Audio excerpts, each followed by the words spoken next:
રસોઈમાં મસાલાનો વઘાર ન હોય ત્યાં સુધી એ સંપૂર્ણ નથી ગણાતી અને ગુજરાતીઓ તો ચટાકેદાર ખાવા માટે જાણીતા છે, પરંતુ 2024ના અંત સુધીમાં જે મસાલાનું માર્કેટ છે, ખાસ કરીને જીરા, ધનિયા, સોફ, એ કેવું રહેવાનું છે અને આ વખતે કેટલું વધારે ઉત્પાદન થશે એનું FISS દ્વારા એક પ્રોજેક્શન પણ કરવામાં આવ્યું છે।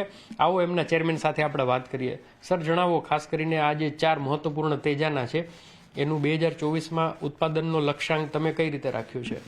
નમસ્કાર કેતનભાઈ, આપ જેમ જાણો છો એમ અમારી 8મી એન્યુઅલ મીટ ગઈકાલે સંપન્ન થઈ, જે આપણા ઘર આંગણે ગુજરાતમાં અમદાવાદમાં હતી। અમે આપણા ભારતના અલગ અલગ શહેરોમાં મીટ યોજતા હોઈએ છીએ, પણ આ વખતે અમે આપણા ગુજરાતના અમદાવાદને પસંદ કરેલું।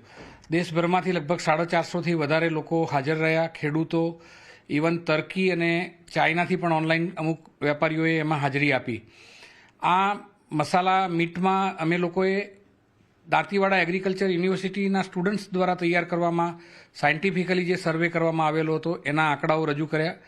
જીરામાં ગત વર્ષે જે ઉત્પાદન 60 લાખ બેગ હતું એ અમે આ વર્ષે કરીબન 1 કરોડ બેગ્સનું પ્રોજેક્શન રજૂ કર્યું છે।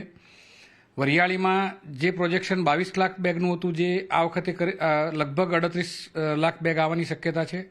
મેથીમાં 17.5 લાખ બેગ્સ ગયા વખતે હતી, જે 16.5 લાખ બેગ આવશે, એમાં એક નાનો ચેન્જ છે।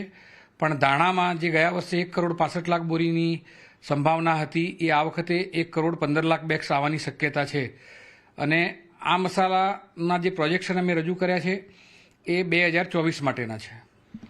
તો સર્વેની મેથડ કઈ રીતે હોય છે અને આ જે તમે 4 મહત્વના તેજાના વિશે વાત કરી, એ ક્યાં એનું ઉત્પાદન થાય છે? જીરામાં આટલો મોટો ઉછાળો આવે છે તો કદાચ ભાવ થોડા સ્ટેબલ પણ રહે? કેતનભાઈ, અમારી જે સંસ્થા છે એ લોકોનો વિશ્વાસ જીતી છે એનું કારણ જ અમારા સર્વેના આંકડા છે। અમે છેલ્લા 8 વર્ષથી દાંતીવાડા એગ્રીકલ્ચર યુનિવર્સિટીના સ્ટુડન્ટો સાથે સંકળાયેલા છીએ।